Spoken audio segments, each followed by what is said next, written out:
সভ্যদের শিক্ষা দেওয়ার জন্য সমস্ত ভারতবর্ষের মানুষ দেখুক আমার এই ভিডিওটা। নরেন্দ্র মোদী তোর বউকে হিজড়া, তুই পরীক্ষা করে দেখেছিস কি? তোর বউকে বাপের বাড়ি পাঠিয়ে দিলি, আর মুসলমানদের বউদের নিয়ে তোর এত জ্বালাতো। তোর বাচ্চা তুই রেডি হয়ে থাক, এই প্রধানমন্ত্রীকে নিয়ে অপমানের বদলা ভারতবর্ষী নেবে, সাবধান হয়ে যা। এরপরে দ্বিতীয় দিন যেন দেখি না প্রধানমন্ত্রীকে নিয়ে তুই অপমান করেছিস।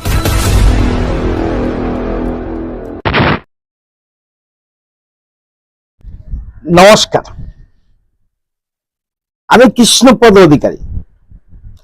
আপনাদের কাছে আপনাদের সামনে আমি এখন একটা ভিডিও আনছি।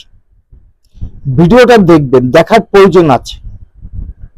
কারণ আমরা যারা সম্মানী ব্যক্তি তাদের সম্মান দেওয়ার চেষ্টা করি, সেখানে দাঁড়িয়ে সবাই যদি মুসলমান সাজতে চায় সেখানে আমার বাধা আছে। যদি বলেন আপনার বাধাটা কোথায়?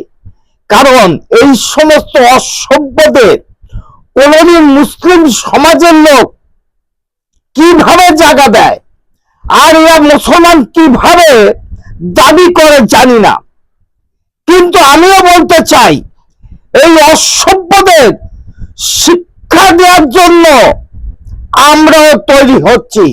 কারণ কার কথা বলছি দেখাবো ভিডিওটা।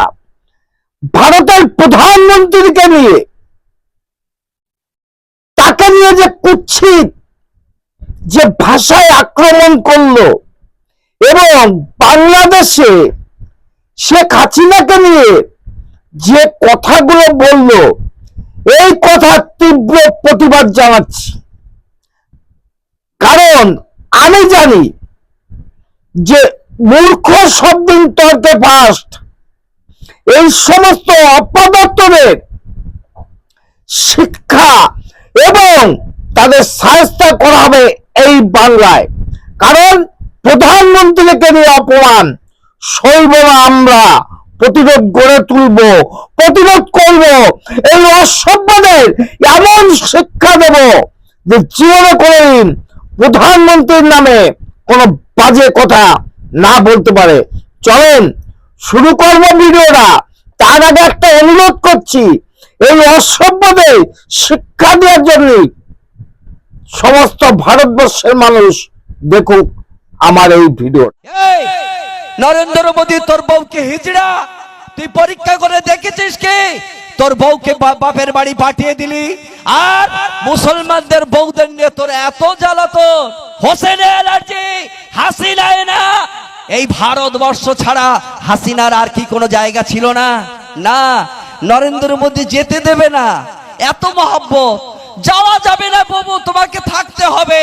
ও ভাই, হোসেন নাম শুনলে তাদের তাড়াও, হোসেন নাম শুনলে মারো, কিন্তু হাসিনা আসলে আমার পার্লামেন্টে পাঠাও, আমার দেশে পাঠাও।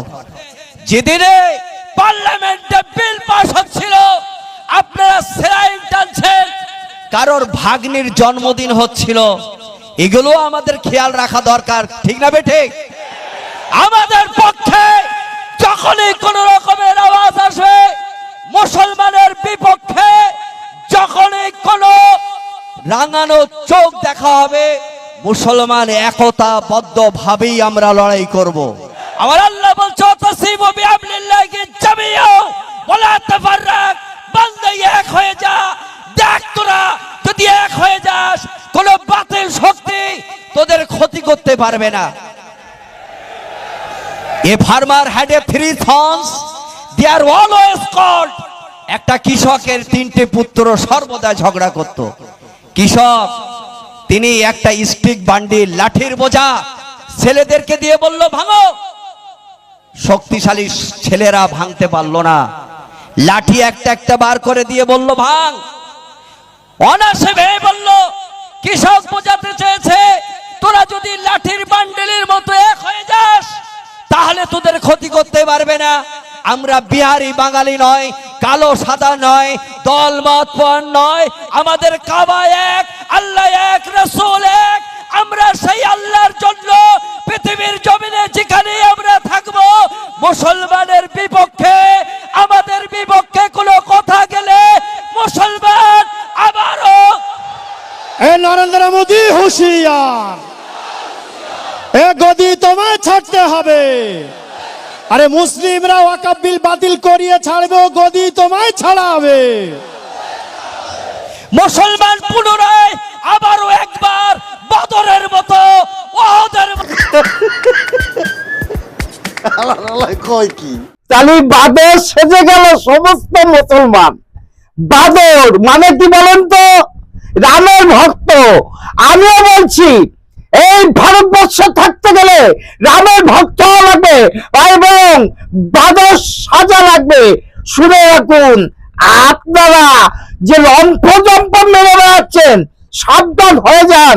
যে প্রধানমন্ত্রীকে যে কথা বললেন, দ্বিতীয়বার যদি বলে থাকেন, তাহলে হয়তোবা আপনার জিপটা জীবের জায়গায় থাকবে না, অন্য কোথাও চলে যেতে পারে। সাবধান করে দিলাম ভিডিওর মধ্যে। জানি না পশ্চিম বাংলায় আপনারা কি সব, আমরা শোনাতেই নাকি ফর নাথিং, যারা আইন কানুন মানে না, সেখানে দাঁড়িয়ে আপনি বলছেন ওয়াকফ বিল আপনারা মানবেন না। ক্ষমতা থাকলে একবার বন্ধ করে দেখান, তাহলে বুঝবো আপনি যে বাপের কথা বলেছেন, ঠিক বাপের বেটা আপনি। তা নাহলে ফাট বকবেন না। এই সোশ্যাল মিডিয়াছে সাবধান করে দিলাম আপনাকে। আমাদের প্রধানমন্ত্রীকে দিয়ে যে অপমান অপদস্থ করলেন, বাংলার মানুষ আর সহ্য করবে না। নমস্কার, আমার চ্যানেল নাম don't care, Facebook page Krishnapada Adhikari. যদি ভিডিওটা ভালো লাগে লাইক শেয়ার কমেন্ট করবেন। অপদার্থদের শিক্ষা দিয়ে দিলাম ভিডিওর মধ্যে। Madam, when sorry.